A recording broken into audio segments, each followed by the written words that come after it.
வணக்கம். யூனிட் 2ல வந்து tribes studies அப்படின்னு சொல்லி ஒரு சாப்டர், மொத்தம் 3 சாப்டர் நான் எடுத்தேன். அதில் ஒரு சாப்டர் வந்து இன்னைக்கு ப்ரெசென்ட் பண்ணுறேன். குறிப்பாக tribal studies, tribes of India, identify, culture and லோர்.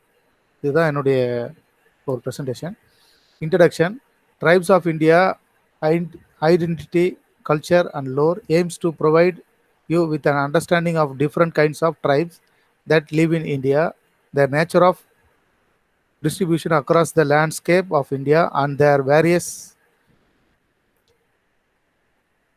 strategies of economic, political and cultural survivals.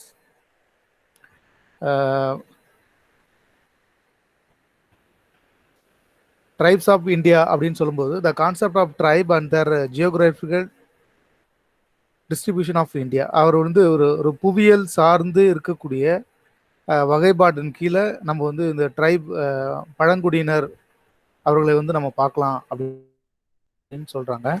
There are 3 kinds of tribes, namely migrant, hunting, gathering and cultivating. ஒன்று வந்து இடம்பெயர்பவர்கள், இன்னொன்று வந்து வேட்டை தொழில் செய்கிறவங்க, அது இன்னொரு வந்து விவசாயம் தொழில். அதில் விவசாயம்னா காடு கழனிகள் வேலை செய்கிறது, மீன்பிடி தொழில்கள் செய்கிறது, இப்படி பல்வேறு இனக்குழுக்கள் அதுக்குள்ளே இருக்கிறாங்கன்னு சொல்கிறாங்க. The nature of causes and distribution of tribes into groups and sub groups based on language, race and social structure and economic organisation. இந்த 4 வகையிலையும் அந்த குழுக்கள் நம்ம வந்து இனம் காண முடியும் அப்படின்னு சொல்கிறாங்க. ஒன்று வந்து மொழி, ஒன்று வந்து இனம், அதனுடைய சமூக அமைப்பு, அதோட பொருளாதார கட்டமைப்பு. இதை வச்சு அந்த குழு வந்து நம்ம இனம் காணலான்னு சொல்கிறாங்க. இதில் வந்து ரொம்ப முக்கியமாக ஒரு 3 விஷயத்தை வந்து நம்ம வந்து உற்று நோக்க முடியும், கூர்ந்து கவனிக்க முடியும்னு சொல்லப்படுது. 3 would focus on the strategies of survival that different tribes adopt or follow under different conditions. The various cultural, socio-economic and political strategies of survival would be explored in the context. Tribal ஸ்டடீஸில் ரொம்ப முக்கியமாக நம்ம தெரிஞ்சுக்க வேண்டியது அந்த இனக்குழுனுடைய எவ்வளோ சதவீதம் இந்தியாவுக்குள்ளே இருக்கிறாங்க, எத்தனை இனக்குழுக்கள் வந்து அரசால் அங்கீகரிக்கப்பட்டிருக்குது, எவ்வளோ மக்கள் தொகை இருக்கிறாங்க, எந்த ஆண்டு இந்த மக்கள் தொகை கணக்கெடுப்பு நடத்தப்பட்டது அப்படிங்கிற ஒரு புள்ளி விவரத்தை நம்ம இப்போ பார்க்கலாம். The India contains an unparalleled variety of ethnic groups, patterns of culture and modes of living. The People of India project of an anthropological survey of India has identified about 461 tribal communities of India, out of which 174 have been identified as a subgroups. Their number of about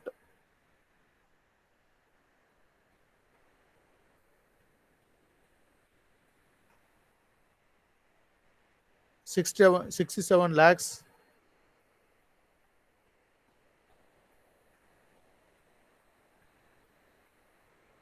sorry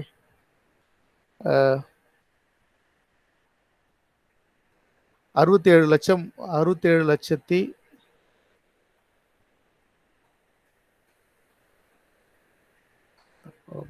sorry, இது ஒரு கணக்கு ஏதோ தவறுது நினைக்கிறேன். அது பின்னாடி நான் சொல்கிறேன், அதுக்கான விளக்கத்தை நான் சொல்கிறேன். According to the 1991 census comprising about of 8.1% மக்கள் வந்து இந்த நாட்டுக்குள்ளே இருக்கிறாங்க அப்படின்னு சொல்கிறாங்க. அது மக்கள் தொகையிலையும் இதில் ஏதோ ஒரு பிழை இருக்குதுன்னு நினைக்கிறேன். நான் அதை போட்டேன், அதை நான் உங்களுக்கு அப்புறம் நான் அதை தெளிவுபடுத்துகிறேன். The tribes of India attempts have been made by different anthropologists from time to time to distribute the tribes. There are mainly 2 categories to classify the tribes. There are permanent traits, include factors like geography, territory, language, physical and racial attributes and size. Second type வந்து non-permanent or acquired traits that include factors like economic and substantive patterns of the degree of incorporation into Hindu society. இந்த try அப்படிங்கிற ஒரு community வந்து பெரும்பாலும் ஒரு இந்து சொசைட்டிக்குள்ளேயே வர்றதாக தான் இருக்கிற இவ்வளோ இனக்குழுக்களும் அந்த இந்து சொசைட்டிக்குள்ளே வர்றதாக தான் இருக்குது இந்தியாவுக்குள்ள. இது வந்து புவியியல் பார்வைப்படி பார்த்தோம் அப்படின்னு சொன்னால், the based on geographical location and the tribal demographical setup, anthropologists have tried to crack out a zonal classification or a regional grouping of tribes of India. இதில் வந்து ஒரு முக்கியமான எழுத்தாளர்கள் இந்தியா பற்றி, இந்தியாவில் இருக்கக்கூடிய ட்ரைப்ஸை பற்றி எழுதின ஆத்தர்கள், அவர்களுடைய புத்தகங்கள் இங்கே இருக்கு. DN Majumdar and DN Madan in their book of Introduction of Social Anthropology in 1956 வந்தது. have also offered a similar classification. There are the northern and northeastern zones, the central or middle zone and the south zone அப்படின்னு ஒரு செக்மெண்ட்டுக்குள்ள அவர் பிரித்து அந்த புத்தகத்தில் வகைப்படுத்தி சொல்றாரு. அதே போல் SC டுபி has demarcated for geographical regions including the north and northeastern zone, middle zone, south zone and west zone அப்படின்னு சொல்லி அவருடைய பார்வையில் மக்களை வந்து வகைப்படுத்துறாரு. அதே போல் BS Guha has classified the tribes of India into 3 ஜோன்ஸில் அவர் கிளாசிஃபை பண்ணுறாரு. மூன்று வகைப்படுத்தி பகுதிகளாக வகைப்படுத்தி பேசுகிறாரு. ஒன்று வந்து the north and north eastern zone in the mountain valley and eastern frontiers of India. Second வந்து the central or middle zone occupying the older hills and plateaus along the dividing line between the peninsular India and the Indo-Gangetic plains including to the covering line of the Western Ghats. மூன்றாவது வந்து the south zone comprising the whole of the peninsular India. இப்படி 3 வகையாக அவர் வந்து பிரித்து பேசுகிறாரு. அதில் ஒன்று வந்து LP Vidyarthi put forward of a 5-fold classification system. வித்யாத்ரியே வந்து ஒரு முக்கியமான ஆத்தராக இருக்கார் ட்ரைப்ஸை பற்றி படிக்கிறதுல. அவர் நிறைய புத்தகங்கள் இந்த விஷயங்கள்லாம் எழுதி அதற்கான நிறைய வகைப்பாடுகளை அவர் வகுத்திருக்கிற ஒரு முக்கியமான ஆளுமையாக இந்தியாவுக்குள்ளே இருக்கிறாரு. அவர் வந்து இந்த ஒன்று வந்து 5 வகையில் முதல் வகை வந்து the Himalayan regions is subdivided into அப்படின்னு சொல்லி the northeastern Himalayan region comparing the states of Assam, Meghalaya, Arunachal Pradesh, Nagaland, Manipur, Mizoram, Tripura and the mountainous regions of West Bengal including Darjeeling. அதே போல் சென்ட்ரல் Himalayan region வந்து comparing to terry areas of Uttar Pradesh and Bihar. Northwestern Himalayan regions comparing to the steades of Himachal Pradesh and Jammu and Kashmir. The tribes inhabiting this region as the Akas, Daflas, Aftains, Mizims, Campits, Singos, Kugis, Kasis, Garos, Lipaches, Botias, Taras அப்படின்னு ஒரு பல்வேறு அந்த ட்ரைபுக்குள்ளேயே இருக்கிற பல்வேறு இனக்குழுக்களை பற்றி அவர் இந்த Himalayan ரீஜனுக்குள்ளே இருக்கிற ட்ரைப்ஸை பற்றி சொல்கிறாரு. ரெண்டாவது வந்து த மிடில் இந்தியன் ரீஜியன். அதில் வந்து comparing to the states of Bihar, west Bengal, Orissa and Madhya Pradesh, about of 55% of total tribal population of the country lives in this region. Tribal கம்யூனிட்டியில் 100% இருக்கிற ட்ரைபல் கம்யூனிட்டியினுடைய மக்கள் தொகையில் 55% மக்கள் தொகை வந்து இந்த மிடில் இந்தியா ரீஜனுக்குள்ளே இருக்கிறாங்க அப்படின்னு வகைப்படுத்துகிறாரு. அது the tribes inhabiting the regions are the Juangs, Kharias, Khonds, Bhumijis, Baiga, Muria, Marias, Mundas, Khonds, Santhalas, Oraons etcetera. மூன்றாவது வந்து வெஸ்டர்ன் இந்தியன் ரீஜியன், அதை comprising the state of Rajasthan, Gujarat, Maharashtra, Goa and the union territory of Dadra and Nagar Haveli. The tribes inhabiting these regions are the Barodias, Baharwats, Bils, Damoras, Danvars, Dodias, Gracious, Gons, Katrakaris, Cocknus, Colis, Minis, Sidi, Varalis, etc. இப்படி western Indian ரீஜனுக்குள்ளே இருக்கிற இந்த try வந்து ரொம்பவும் சென்சிட்டிவான try அப்படின்னு சொல்கிறாரு. South Indian ரீஜனுக்குள்ளே இருக்கிற try வந்து நமக்கு பெரும்பாலும் தெரிஞ்ச ட்ரைப் தான். Comparing to the states of Andhra Pradesh, Tamil Nadu, Karnataka and Kerala, the tribes inhabiting the regions are the Chenchus, Irulas, Paniyas, Kurumbas, Kadars, Todas, Badagas, Kotas, etcetera. India, middle India, southern India, northern, western Himalayas and Andaman and Nicobar eastern zones. இதை தவிர்த்து இங்கே இருக்கிற இந்தியாவுக்குள்ளே இருக்கிற இந்த 4 ஜோன்களையும் இவர் வந்து வகைப்படுத்தி சொல்கிறாங்க. த ஐலாண்ட் ரீஜன் அதுக்குள்ளே இருக்கிற ட்ரைப்ஸ் பார்த்தோம் அப்படின்னு சொன்னால், comparing to the islands of Andaman and Nicobar, the Bay of Bengal and the Lakshadweep in the Arabian Sea. அதே போல the tribes inhabiting these regions are Jarwas. Jarwas வந்து அந்தமான்ல இருக்கிற ஒரு tribe. Onges, the Great Andamanis, North Sentinelese, etcetera. KN Singh வந்து இவங்களை பற்றி ஒரு தனியாக ஒரு கிளாசிஃபிகேஷன் பண்ணி நிறைய விஷயங்கள் எழுதி ஒரு இதுவாக போட்டிருக்காரு. அவரும் நம்ம வந்து அவருடைய புத்தகங்கள் நம்ம வந்து எடுத்தோம்னா நிறைய ரெஃபரன்ஸ் கிடைக்கும். We are trying to see the ratio of tribal population to the total population. We can find that the ratio is high in the northeastern states except Assam.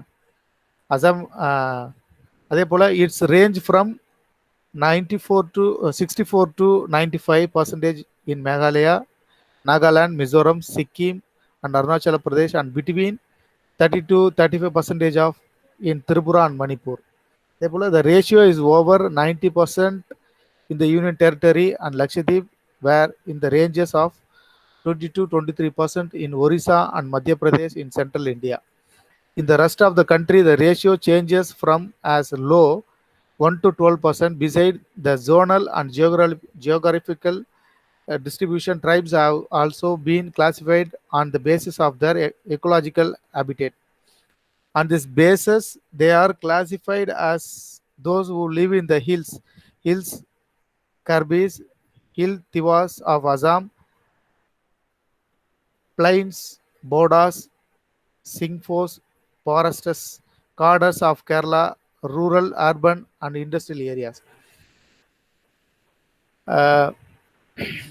G.S. Gore வந்து the scheduled tribes proposed of similar classification which is includes அப்படின்னு சொல்றாரு. அவரும் வந்து ஒரு வகைப்படுத்துறாரு. அவங்கள வந்து the tribes who attain high status within the Hindu society அப்படின்னு சொல்றாரு. இந்து சொசைட்டிக்குள்ள இருக்கிறாங்க ட்ரைப்ஸ். பெரும்பாலும் ட்ரைபிளுடைய அவங்களுடைய ரிச்சுவல்ஸ் அந்த விஷயங்கள் எல்லாமே பார்த்தாலும் அது வந்து தனியாக சொல்ல அதை வந்து Hindu கம்யூனிட்டியோட சேர்த்துக்கிறாங்க. Partially Hinduist tribes inhabiting remote hill areas and who exhibited a great resistance to Hinduism as an aligned culture while combining the criteria of level of incorporation and the level of development. அதே போல் வெரியர் Elvin proposed of four-fold classification. இப்போ வித்யாத்ரி பண்ண five-fold classification மாதிரி வெரியர் Elvin வந்து ஒரு 4-fold classification பண்ணுறாரு. அது வந்து those who have primitive live in the joint communal life and cultivate with access, they are the purest and they live in the remotest area and are least influenced with Hinduism. Those who have that equally attached to their solidarity and ancient traditions are more individualistic face and uh, de- deline of shared sense, are less occupied with acts cultivation and are more used to outside life. Those who are understand the external influence and are on the way of lost the tribal culture, religion, and social organization. They are in a peculiar state of transition. The group constitutes the large section of the tribal population, which is about a four-fifth of the same. Those who have retained much of their original tribe life and three cultural இன்சென்ட் அப்படின்னு சொல்றார். இப்போ இப்போ அதில் வந்து economy R subsistence பேட்டர்ன்னு பார்த்தோம்னா அந்த மக்களை வந்து இப்படிலாம் நம்ம வந்து வகைப்படுத்தலாம் அப்படின்னு சொல்கிறாங்க. On the basis of mode of livelihood and or the subsistence pattern Indian tribes can be divided into அப்படின்னு சொல்கிறாரு. ஒன்று வந்து food gathering and hunters and horticultures, pastoralites, hill cultivation type, agriculturates, simple artisan, folk artist, அதில் வந்து labourers and industrial workers அப்படின்னு ஒரு ஒரு 8 வகை பிரிக்கிறாரு. அந்த 8 வகையில் நம்ம வந்து ஃபோக் ஆர்டிஸ்ட் சம்மந்தமாக பார்க்குறோம். There are certain tribes of India who are traditional singers, dancers, bards, acrobats and snake charmers. Tribes belonging to their category depend on their art of their economic survival and subsistence. Some of the tribe belonging to his category are the Nats and Sparrows of Uttar Pradesh, the Mundupats and Kelas of Orissa, who are the Agrobats. அதே போல the Pardhans and the Hojas, who are the Bards. The Pamulas and Kalbelias of Rajasthan, who are the snake charmers. The Domaras, who are acrobats. The Goriad, who are the drum beaters. The Mons and the Paradis, who are musicians. அப்படின்னு இந்த folk ஆர்ட்ஸுக்குள்ளே இருக்கிற community அவங்கவுங்க தனித்தனி வேலைகளை ஒரு cultural activities பண்ணிகிட்டு இருக்காங்க. அது எல்லாமே யார் யார் எந்தெந்த இனக்குழு என்னென்ன பணிகளை செய்கிறாங்க அப்படின்னு சொல்லி ஒரு ஒரு சிம்பிளாக ஒரு வகைப்படுத்தியிருந்தார். அதுதான் இப்போ நான் சொல்லியிருந்தேன். These communities have ceremonial relations with their neighboring communities. அவங்களுடைய அவங்களுடைய சடங்குகளில் பல்வேறு இனக்குழுக்கள் இருந்தாலும் அவங்க சடங்குகள் வழியாக ஒரே மாதிரியான உறவுகளை கொண்டிருக்கிற ஒரு இனக்குழுக்களை வகைப்படுத்தி பேசியிருந்தாரு. For instance, the Pardhans are considered the bards of the gods. Their presence is mandatory in the social functions of the gods. The Paradans play on kikri, a stringed musical instrument, and live on ritual beginning and the customary alms received from the neighboring gods. Similarly, the Hojans are the bards and minstrels of the gods. Similarly, the quotas of Nilagris, apart from categories to the need of the Todas and Badugas of pots and knives, also offer music essential in the ceremonies of Todas and Badugas. They are offered grain in return of same. The quotas also have a reciprocal relationship with the Kurumbas who compensate the Todas with honey and fruits. Racial சம்மந்தமாக ஆய்வாளர்கள் பல கருத்து வைக்கிறாங்க. இந்த racial சம்மந்தமாகவும் இந்த ட்ரைபை வந்து நம்ம வகைப்படுத்தலாம் அப்படின்னு சொல்கிறாங்க.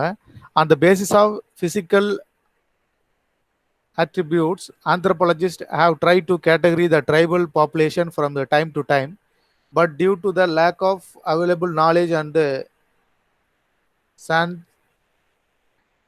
scanty direct evidence, the determination of racial genesis and affinities of the tribal communities of India is a very complicated task. அப்படின்னு சொல்றாரு. The first attempt to categorize the Indian tribal communities in a scientific manner based on the racial characteristics was done by Sir Herbert Risley. Herbert Risley அப்படிங்கிறவரால் இதை வந்து பிரிக்கப்படுது. He classified the entire population of the country into 7 racial types. அது 7 வகையான இனக்குழுக்களை அந்த வகைகளை படுத்துறாரு. ஒன்று which is Turko Iranian, Indo Aryan, Scytho Dravidian, Aryo Dravidian, Mongolo Dravidian, Mongoloid and the Dravidan. No separate classificatory scheme for the tribal population was given. S C அப்படி was listed. SC Guha அப்படிங்கிற ஒரு ஆய்வறிஞர் who listed 6 main races within the 9 subtypes. அவர் வந்து மொத்தமே 9 subtypes இருக்காரு. அதில் வந்து list பண்ணி அவர் சொல்றாரு.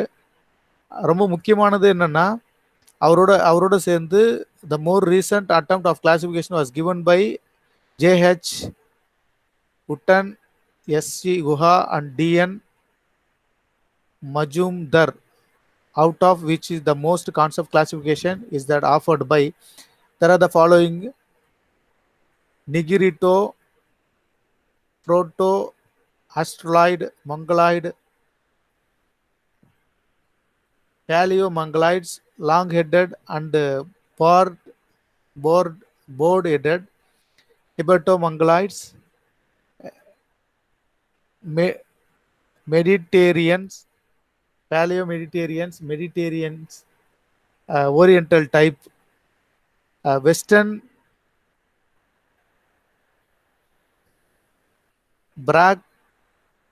Brachycephals, Alpinoid, Dinaric, Arminoid, Nordic அப்படின்னு அவர் வந்து ஒரு 9 சப்டைட்டில் வந்து அதில் ஒரு 6 வகையை வந்து மெயின் படுத்தி சொல்கிறாரு. ட்ரைப்ஸ் பற்றி நம்ம வந்து நிறைய படிக்கணும் அப்படின்னு சொன்னால் சம் ரெஃபரன்ஸ் புக்ஸ் நம்ம எடுத்துக்கலாம். விர்ஜீனியஸ் 2002 ட்ரைப்ஸ் ஆஃப் இந்தியா, அது வந்து பப்ளிஷ் பண்ணது the Oxford India companion of sociology and social anthropology, edited by Veena Das, Oxford University Press, New Delhi. Vidyadri LP and B.K. Roy, in 1997, The Tribal Culture of India, Delhi, Concept Publishing Company. இதுதான் வந்து 2 reference book நம்ம வந்து எடுக்க முடியும். அதேபோல் இதில் சில கேள்விகள் நம்ம இப்போ பார்த்ததுலேயே சில கேள்விகள் மாதிரி ஒன்று ரெடி பண்ணியிருக்கேன். இந்த கேள்விகளும் நான் வந்து இதை நம்மளுடைய குழுவில் போடுறேன். இதுதான் ட்ரைப் சம்மந்தமாக நான் எடுத்த ஒரு சின்ன நோட்ஸு. இந்தியாவுக்குள்ளே இருக்கிற ட்ரைப்ஸ், அதே மாதிரி அவங்கள எப்படி நம்ம வகைப்படுத்தலாம், எப்படி பண்ணலாம் அப்படின்னு சொல்லி எடுத்த ஒரு ட்ரைப்ஸ். தேங்க்யூ.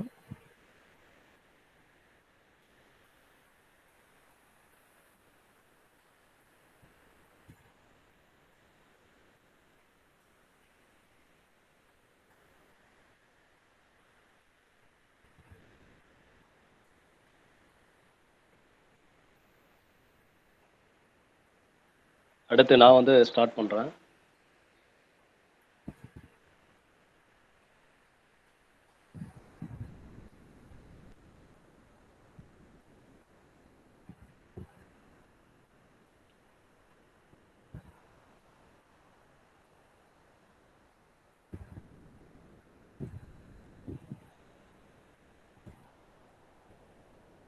நோட்ஸ் தெரியுதா எல்லாத்துக்கும்?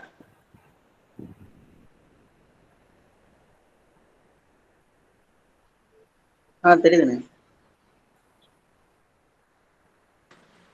எனக்கான தலைப்பு இதை பொறுத்தவரை யூனிட் 2ல் வந்து ஒன்று வந்து இந்த சபால்டன் ஸ்டடீஸ், அடுத்து வந்து என்னன்னா கிரீன் ஸ்டடீஸ், இன்னொன்று வந்து டயஸ்போரா ஸ்டடீஸ். அதில் நான் வந்து இப்போ 2 தலைப்புகளில் கொஞ்சம் நோட்ஸ் வந்து இது பண்ணியிருக்கேன். முதல்ல அதில் வந்து சபால்டன் ஸ்டடீஸ், இன்னொன்று சபால்டன் ஸ்டடீஸ் அப்படின்னாவே பொதுவாக அடித்தள மக்கள் வரலாறு, அது இல்லைன்னா அது அடித்தள மக்கள் அப்படின்னா ஒவ்வொரு இடங்கள்லையும் ஒவ்வொரு குரூப்லையும் நம்ம வந்து பல்வேறு விஷயங்களை சொல்ல முடியும். அது இந்தியாவை பொறுத்த வரைக்கும் என்னன்னு சொன்னால், இந்த சபால்டன் ஸ்டடீஸ் அப்படின்ற அந்த இதை வந்து உருவாக்குவதற்கு அந்த டேர்ம் வந்து எங்கேருந்து பயன்படுத்தினாங்க அப்படின்னு சொன்னால் அந்தோனியா கிராம்சிலேருந்து தான் பயன்படுத்தியிருக்காங்க. இன்னொன்று சபால்டன் அப்படின்ற வர்றதுக்கு முன்னாடி இன்னொரு டேர்ம் வந்து அதில் பயன்படுத்திக்கிட்டு இருந்தாங்க. அதில் என்ன அப்படின்னு சொன்னால், நம்ம இந்தியாவை பொறுத்த வரைக்கும் நீங்கள் இதில் இருக்கிறது வந்து என்னென்னா சபார்டினேஷன் அப்படின்றது வந்து பயன்படுத்துனாங்க. அதில் கரெக்டான டேர்ம் வந்து சபால்டன் ஸ்டடீஸ் அப்படின்னு வரும் பொழுது அதை யார் பயன்படுத்தினாங்க அப்படின்னா அந்தோனியா கிராம்சி. அதில் அந்தோனியா கிராம்சியை பற்றி ஒரு சிறு குறிப்போடு நம்ம வந்து ஆரம்பிக்கலாம். அந்தோனியா கிராம்சி வந்து 1891 to 1937. அவர் வந்து பிறந்தது வந்து இத்தாலி. அவர் படித்தது என்னன்னு சொன்னால் டூரின் பல்கலைக்கழகத்தில் படிச்சிருக்காரு அப்படின்றதான். அவர் இன்னொன்று சபால்டன் ஸ்டடி சம்பந்தமாக படிப்பதற்கு ஒரு தூண்டுகோலாக இருந்தது அப்படின்னு சொன்னால், இட்டாலியன் ஐடியாலஜிஸ்ட் அண்ட் பிலாசபர் அந்த கன்னட்டட் க்ரோஸ், அவர் தான் வந்து என்னன்னா அந்தோனியா கிராம்சிக்கு தூண்டுகோலாக இருந்திருக்காரு. அதனால தான் அந்தோனியா கிராம்சி வந்து இட்டாலியன் சோசலிஸ்ட் பார்ட்டி இன் 1913, அதனால தான் அந்த இதில் வந்து சேர்றாரு. அதுக்கப்புறம் வந்து அந்தோனியா கிராம்சி வந்து என்னன்னு சொன்னால் 1921 அவர் ஃபவுண்டு த இட்டாலியன் கம்யூனிஸ்ட் பார்ட்டி. அதற்கடுத்து வந்து 1924 மெம்பர் ஆஃப் த பார்லிமெண்ட் வந்து இத்தாலியனுடைய மெம்பர் ஆஃப் த பார்லிமெண்ட்டில் வந்து உருவாக்குறாரு. தொடர்ச்சியாக கிராம்சியினுடைய சிந்தனைகள் வந்து என்னன்னு சொன்னால் பல்வேறு கருத்துக்களை உள்ளடக்கி இருந்தனால அதில் வந்து அவரை அங்கே இருக்கிற அந்த முசோலினி பாசிஸ்ட் இது வந்து என்ன பண்ணுறாங்கன்னு சொன்னால் சிறையில் வந்து அடைக்கிறாங்க. சிறையில் அடைக்கும் பொழுது அந்தோனியா கிராம்சி வந்து ஏராளமான குறிப்புகளை வந்து எழுதியிருக்காரு. அதுதான் வந்து என்னன்னா பிரிசன் நோட் புக்ஸ் அப்படின்றது. கிட்டத்தட்ட 1926 37 பல்வேறு குறிப்புகள் வந்து இது பண்ணியிருக்காரு. அந்த பிரிசன் நோட் புக்ஸ் வந்து எதை பற்றி பேசுது அப்படின்னு சொன்னால், the role of intellectuals and class consequence in political struggle. அதே மாதிரி இதை rootedness of cultural and intellectual life in history. மூன்றாவதாக the options of determining economic laws in history and the status of Marxism, which he often called the philosophy of praxis as a theory of human experience and social change. கிராம்சினுடைய இதை பொறுத்த வரைக்கும் என்னன்னு சொன்னால், கடைசியாக வந்து Marxism அப்படின்ற அந்த இதில் இருந்து அவர் வந்து ஒரு டேர்ம் வந்து அந்த வார்த்தையை தான் வந்து என்ன பண்ணுறாருன்னா philosophy of praxis அப்படின்றத கிராம்சினுடைய அந்த இதை வந்து உருவாக்குறாரு அப்படின்றதான். அடுத்து இதனுடைய மிக முக்கியமான தீமா என்ன இருக்குது அப்படின்னு சொன்னால், crucial notion of hegemony, namely the way class domination. நான் சொன்ன அந்த ஏற்கனவே முதல்ல சொன்ன மாதிரி சபால்டன் ஸ்டடீஸ் அப்படின்னாவே அடித்தள மக்கள் வரலாறு. அதில் அதனுடைய தீம் அந்த சபால்டன் ஸ்டடீஸ்னுடைய விஷயங்கள்லாம் என்ன இருக்குன்னா, ஹெஜிமோனி, நேம்லி தே வே கிளாஸ் டாமினேஷன். அடுத்து வந்து சபால்டன் ஸ்டடீஸ் அப்படின்ற அந்த அடித்தள மக்கள் மீதான தாக்குதல், அதில் அடித்தள மக்கள் மீதான ஒரு டாமினேட்டட் அப்படின்னு வரும் பொழுது அவங்க என்னன்னா ஃபிசிக்கல் ஃபோர்ஸ் மட்டும் இல்லை, cultural and ideological acquiescence of the working class and the peasantry. வெறுமனே ஒரு ஃபிசிக்கல் சார்ந்த அடக்குமுறை என்பது இல்லாமல் அது அறிவு ரீதியாகவும் அவங்களுடைய தத்துவார்த்த ரீதியாகவும் ஒடுக்குமுறையை வந்து உழைக்கும் மக்கள் மீது கொண்டு வராங்க அப்படின்றத வந்து கிராம்சி வந்து சொல்லியிருக்காரு. இது வந்து கிராம்சியினுடைய ஒரு சில குறிப்புகள் மட்டும்தான். அடுத்து வந்து இந்தியாவை பொறுத்த வரைக்கும் என்னன்னு சொன்னால், நான் ஏற்கனவே சொன்ன மாதிரி இப்போ இந்தியாவில் வந்து 1980 அந்த காலகட்டங்களில் அதுக்கப்புறம் தான் அந்த சபால்டன் ஸ்டடீஸ் அப்படின்ற விஷயங்கள் வந்து முன்னுக்கு வருது. அந்த வார்த்தைகளையுமே அந்தோனியா கிராம்சினுடைய அந்த டேர்ம்ல வந்து பயன்படுத்தியிருக்காங்க அப்படின்றதான். அது பொதுவாக வந்து அதான் அந்த moment in post colonial studies, அது 1980 intervention intervention of the subaltern studies. இது இந்த டேர்ம் வந்து ஃபர்ஸ்ட் கொஞ்சம் யார் அதுக்கு சம்மந்தமாக அந்த சபால்டன் ஸ்டடீஸ் இந்தியாவில் வந்து ஆய்வு பண்ணுறாங்க அப்படின்னு சொன்னால், ஒன்று ரணஜித் குஹா, அவர் தான் வந்து இந்த term first used by Ranajit Guha.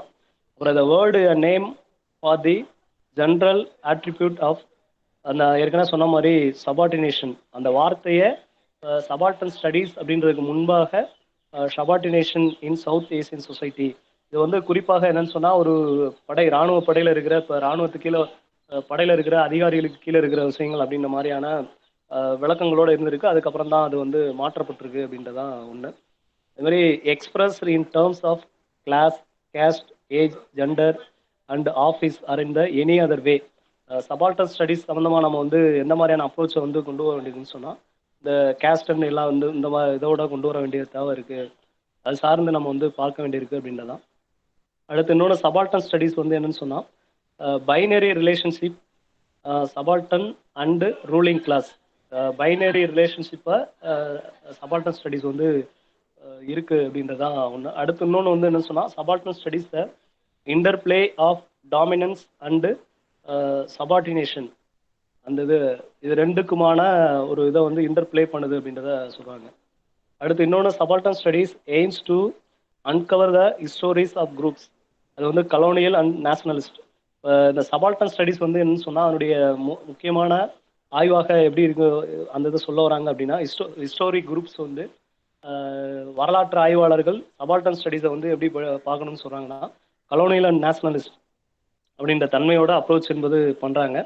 அடுத்து வந்து குஹா டேர்மிய எலைட்டிசம், அவர் இதே இந்த வார்த்தையும் குஹா தான் வந்து கொண்டு வர்றார், எலைட்டிசம் அப்படின்றத. அடுத்து இந்த studies groups primary focus recover examine and privilege the agency of the under class. இந்த சபால்டன் ஸ்டடீஸை வந்து படிப்பதற்கான மிக முக்கிய முதல் பிரைமரி ஃபோக்கஸாக என்னன்னா, இந்த 3 விஷயங்களை மையப்படுத்தியான விஷயங்களை பண்ணுறாங்க. அதில் என்ன விஷயங்களோட உள்ளடக்கி பார்க்குறாங்கன்னு சொன்னால், ஒன்று கேபிட்டலிசம், கலோனியலிசம் அண்ட் நேஷனலிசம். அடுத்து ஹிஸ்ட்ரி ஆய்வாளர்கள் வந்து என்னன்னு சொல்கிறோன்னா, ஹிஸ்ட்ரி ஃப்ரம் ப்ளோ. பொதுவாக அந்த சபால்டன் ஸ்டடீஸை படிப்பதற்கு 2 விதமான இது தன்மையோடு அணுகுவதற்கான விஷயங்களாக வந்து பண்ணுறாங்க. அதில் தான் history from below, methods of cultural studies scholars and historians. இப்போ இந்த சபால்டன் ஸ்டடீஸ் சம்மந்தமாக படிப்பதற்கு 2 ஆய்வாளர்கள் என்னென்னா, ஒன்று இந்த கல்ச்சுரல் ஸ்டடீஸ் சம்மந்தமாகவும் அதேமாதிரி வரலாற்று ரீதியாகவும் அணுகுவதற்கு அப்படின்ற தன்மையோட இவ்வளவு ஆய்வாளர்கள் வந்து இதில் வந்து ஈடுபட்டிருக்காங்க. அதில் வந்து EP Thompson, Raymond Williams and Eric Hobsbawm, இது வந்து 1960s. அடுத்து வந்து subaltern studies group aims focus on working class and particularly peasant. நான் ஏற்கனவே சொன்னது சபால்டன் ஸ்டடீஸில் முக்கியமாக யோசிப்பது வந்து உழைக்கும் மக்களை பற்றியும், அடுத்து பர்டிகுலர்லி பீசன்ட் அப்படின்றதுல இது பண்ணுறாங்க. Historical accounts in post colonial and post imperial south Asia, specifically India, அவங்க அந்த ஆய்வு சம்மந்தமாக எப்படி பார்க்குறாங்க அப்படின்னு சொன்னால், ஒன்று போஸ்ட் கலோனியலாகவும் இன்னொன்று போஸ்ட் இம்பீரியலாகவும் பார்க்குறாங்க அப்படின்றதான். அதுவும் இந்த Ranajit Guha and Eric Stokes, அது மாதிரி சாஹிக் அமீன், டேவிட் அர்னால்ட், அதே மாதிரி குட்டாம் பாத்ரா, அதே மாதிரி திபேஷ் சக்கரவர்த்தி, அது மாதிரி என்கே சந்திரா, அதே மாதிரி பார்த்த சாட்டர்ஜி, அரவிந்த் என் தாஸ், இது மாதிரி டேவிட் ஹடிமான், இவங்களெல்லாம் இந்த நம்ம வந்து முக்கியமான இந்த சபால்டன் ஸ்டடீஸ் குறித்த ஆய்வுகளில் இருக்கிற முக்கியமான ஆட்கள். இதில் வந்து இந்த ஆர்டர் படி பார்த்தோன்னு சொன்னால், ஒவ்வொரு ஆய்வாளர்களும் ஒவ்வொரு ஸ்டேஜுக்கு அப்புறம் பின்னாடி இணைஞ்சிருக்காங்க. ஃபர்ஸ்ட் வந்து ரணஜித் குஹா தான் அந்த ஆய்வை வந்து துவங்கியிருக்காரு அப்படின்றத பார்க்க வேண்டியது. அதே மாதிரி இந்த இதில் முக்கியமான இப்போ நம்ம ஏற்கனவே சொன்ன சபால்டன் ஸ்டடி கொடுத்த ஆய்வாளர்களில் ஒரு 2 ஆய்வாளர்கள் கொஞ்சம் மிக முக்கியமானது. அதில் இந்தியாவை பொறுத்த வரைக்கும் என்னன்னு சொன்னால், காயத்ரி சக்கரவர்த்தி ஸ்பைவாக், அடுத்து இன்னொன்று வந்து திபேஷ் சக்கரவர்த்தி. வந்து அவர் என்ன சொல்றாரு அப்படின்னு சொன்னால், ரீட்ரோஸ்பெக்ட் வந்து என்ன 2 main sub themes of subaltern studies. அதில் ஒன்று வந்து archaic in the modern and the subject of history. அவர் திபேஷ் சக்கரவர்த்தி ரெண்டு சக்தியுமே வந்து சொல்ற ஒன்று, the arch of in the modern and வந்து த சப்ஜெக்ட் ஆஃப் ஹிஸ்ட்ரி. அடுத்து காயத்ரி சக்கரவர்த்தி வந்து அவங்க என்ன சொன்னாங்கன்னா, ஸ்பைவ் ஆஃப் கால்ஸ் வேர்ல்டிங் அப்படின்ற ஒரு இதை வந்து இது பண்ணுறாங்க. வேற colonial or imperial narrative separates the colonised as third world. மூன்றாவது உலகம் அப்படின்றதுல fetishise the third world as exotic and thus legitimise colonial domination அப்படின்ற இந்த ரெண்டு விஷயங்களும் அவங்க வந்து டிஸ்கஸ் பண்ணியிருக்காங்க அப்படின்றதான் சபால்டன் ஸ்டடீஸை பொறுத்த வரைக்கும் இருக்கிற விஷயங்கள். அடுத்து வந்து இன்னொன்று என்னன்னு சொன்னால் டயஸ்போரா ஸ்டடீஸ். டயஸ்போரா ஸ்டடீஸை பொறுத்த வரைக்கும் நான் என்ன சொன்னால் ஒரு 2 ஆர்டிக்கலை நான் வந்து கொஞ்சம் பேஸ் பண்ணி கொண்டு வந்திருக்கேன். அதில் வந்து என்னன்னா, இந்த diaspora a look back on a concept, Lisa Anteby and Yemini and William Berthomiere அப்படின்ற 2 பேர் வந்து இந்த ஆர்டிக்கல் என்பது பண்ணியிருக்காங்க. பொதுவாக அந்த டயஸ்போரா ஸ்டடீஸ், டயஸ்போரா அப்படின்ற மீனிங் வந்து என்ன சொன்னால் மைக்ரேஷன் அப்படின்றதான் அதில் இருக்கிற விஷயங்கள். அந்த டேர்ம் வந்து என்ன, இந்த term diaspora find its roots in the Greek language based on a translation of the Hebrew word வந்து கல்ட் அப்படின்னு சொல்லி இது பண்ணியிருக்காங்க. based on speiro to sow the preposition dia over. அடுத்து வந்து the world referred to migration and colonization. அது என்ன சொல்றது, டயஸ்போரா ஸ்டடீஸ் அப்படிங்கிறத மைக்ரேஷனை குறித்த விஷயங்களை வந்து மையப்படுத்தி ஆய்வுகளை வந்து கொண்டு வந்திருக்கு. பொதுவாக புலம்பெயர் தொழிலாளர் இல்லை புலம்பெயர் மக்களை பற்றியான அந்த படிப்பு தான், அந்த ஆய்வுகள் தான் டயஸ்போரா ஸ்டடீஸ் அப்படின்றது தான். அதில் வந்து என்னென்னு சொன்னால், இந்த டயஸ்போரா வந்து பீப்புள் செட்டில்டு அவே ஃப்ரம் தர் ஆன்சென்ட்ரல் ஹோம்லேண்ட்ஸ். அது மாதிரி இன்னொன்று சோசியல் சயின்ஸில் வந்து இந்த டயஸ்போரா ஸ்டடீஸ் எப்போ உருவாகுதுன்னா ரீசன்ட் 1980s வந்து கொண்டு வராங்க. அடுத்து இன்னொரு ஆய்வாளர் வந்து என்ன சொன்னால், இந்த ஃபேக்ட் ஜூடித் ஷாவல் வந்து underline that before the 1960s immigrant groups were generally expected to shed their ethnic identity. பொதுவாக அந்த மைக்ரேஷன் அந்த டயஸ்போரா இதில் இருக்கிறவங்க வந்து இந்த எத்னிக் ஐடென்டிட்டி வந்து ரொம்ப முக்கியமாக இருக்கிறது அப்படின்றத வலியுறுத்துறாங்க. அதே மாதிரி இன்னொரு ஆய்வாளர் வந்து Safran defines the diasporas as follows. Expatriate minority communities. அவர் இந்த சாஃப்ரான் அப்படின்ற ஆய்வாளர் வந்து ஒரு கம்யூனிட்டி, அந்த எக்ஸ்பார்ட் மைனாரிட்டி கம்யூனிட்டிஸில் வந்து என்னன்னு சொன்னா, இந்த முக்கியமான டயாஸ்போரஸ் வந்து இருக்கும் அப்படின்றத வலியுறுத்துறாரு. அதில் ஒன்று என்னன்னு சொன்னால், dispersed from the original centre to at least 2 peripheral places. பொதுவாக வந்து என்னன்னா, மைக்ரேஷன் அப்படின்னு வரும்பொழுது நம்ம ஒரு இடத்துல இருந்து இன்னொரு இடத்துக்கு போகிறது அப்படின்ற இது வந்து முக்கியம் இருக்கும் அப்படின்றத வலியுறுத்துறாரு. அதே மாதிரி இதை maintain a memory vision or myth about the original homeland. நம்ம ஒரு இடத்துல ஒரு புலம்பெயர்ந்து போயிருக்கோம் அப்படின்னு சொன்னால், அவங்க வந்து என்னன்னா கூடுதலாக அவங்களுக்கான நினைவுகள் என்பது இருக்கும். அது என்ன அப்படின்னா vision or myth about the original homeland, அதனுடைய இது விஷயங்கள் இருக்கும் அப்படின்னா. மூன்றாவது வந்து that live they are not or perhaps cannot be fully accepted by their host country. இந்த விஷயங்களும் அதில் உள்ளடக்கி இருக்கும் அப்படின்றத வலியுறுத்துறாரு. அதே மாதிரி that she the ancestral home as a place for eventual return when the time is right. ஒரு புலம்பெயர்ந்து போயிருக்கிற மக்கள் வந்து மீண்டும் திரும்பி வருவதற்கான வாய்ப்புகளோடையும் அதற்கான நேர விஷயங்களோடையும் உள்ளடக்கி பார்த்து கொண்டு இருப்பார்கள் அப்படின்றது அதுதான். அடுத்து லாஸ்ட் வந்து that are committed to the maintenance or restoration of his homeland. இது வந்து அந்த புலம்பெயர் சார்ந்த விஷயங்களை வந்து சொல்லிக்கிட்டு இருக்காங்க அப்படின்றதான். அதேமாதிரி இன்னொரு மைக்கேல் புர்னே அப்படின்றது typology based on diasporic organisation. அதில் ஒரு 3 டைப்ஸ் என்ன சொல்கிறாரு அப்படின்னு சொன்னால், ஒன்று வந்து இந்த என்டர்பிரஷனியல் டயஸ்போராஸ், அது வந்து எந்த நாட்டில் காணப்படுது அப்படின்னு சொன்னால் சைனீஸ் அல்லது லிபேனியன்ஸ் அப்படின்றதுல இருக்குது. இன்னொன்று ரிலீஜியஸ் டயஸ்போராஸ் வந்து ஜூஸ் அண்ட் கிரீக்ஸில் வந்து இருக்குது அப்படின்றதான். மூன்றாவது வந்து இந்த பொலிட்டிக் டயஸ்போராஸ் வந்து பாலஸ்தீனியன்ஸ் அந்த திபேலன்ஸ். நம்ம வந்து இப்போ இந்த ரிலீஜியஸ் டயஸ்போராவும் இந்த பொலிட்டிக் டயஸ்போராவும் நம்ம கண்ணா பார்க்குறது வந்து உதாரணமாக பாலஸ்தீனியத்திலையும் திபேத்தில் இருக்கும் அப்படின்றதா அதை வந்து சொல்ல போகிறாங்க. அதே மாதிரி இப்போ இன்னொன்று டயஸ்போராவே வந்து இரண்டு விதமான ஒரு கான்செப்டோடையும் பேசுகிறாங்க. ஒன்று ஸ்டேட்லெஸ் டயஸ்போராஸ், இன்னொன்று ஸ்டேட் பேஸ்ட் டயஸ்போராஸ் அப்படின்றது. ஸ்டேட்லெஸ் டயஸ்போராஸ் வந்து ஏற்கனவே சொன்ன மாதிரி பாலஸ்தீனியன்ஸ் இதனுடைய வந்து ஸ்டேட்லெஸ் டயஸ்போராஸ் அப்படின்ற வகைக்குள்ளே உள்ளடக்குறாங்க அப்படின்றதான். அடுத்து வந்து இன்னொன்று territorial point of view proposed typology set upon some empirical observation. அதில் ஒரு 4 டைப்ஸ் சொல்கிறாங்க. அதில் வந்து யார் சொல்கிறான்னா ராபின் ஹோகன் வந்து 1977 என்ன சொல்கிறார் அப்படின்னா, டயஸ்போரா வகைகளில் இப்படி இந்த 4 விதமாக அதை வந்து பார்க்கலாம் அப்படின்றதான். ஒன்று லேபர் டயஸ்போராஸ், அது வந்து இந்தியன்ஸ் ஆஸ்பெக்டில் இது பண்ணுறது. அதே மாதிரி இம்பரியல் டயஸ்போராஸ் வந்து பிரிட்டிஷில். அடுத்து இந்த ட்ரேட் டயஸ்போராஸ் வந்து சைனீஸில். அதே மாதிரி இந்த கல்ச்சுரல் டயஸ்போராஸ் அதில் என்னன்னு சொன்னால் அந்த வித் கரிபியன் கேஷ் அப்படின்றதுல இது பண்ணாங்க. இப்படி டயஸ்போரா ஸ்டடி குறித்து கொஞ்சம் ஏராளமான விவரங்கள் என்பது இருக்குது. இதில் ஒரு 2 ஆர்டிகளை மட்டும் மையப்படுத்தி இந்த இதை வந்து வந்திருக்கு. இன்னொன்று எனக்கு வந்து அடுத்ததை வந்து க்ரீன் ஸ்டடீஸ் என்பது இருக்குது. அந்த இது இன்னும் நோட்ஸ் என்பது இது பண்ணல. நம்ம அடுத்த இதில் கொஞ்சம் பார்க்கலாம் அப்படின்றதான். இதுதான் என்னுடைய பொறுத்த வரைக்கும் கிளாஸுக்கான ரெஃபரன்ஸு. நன்றி.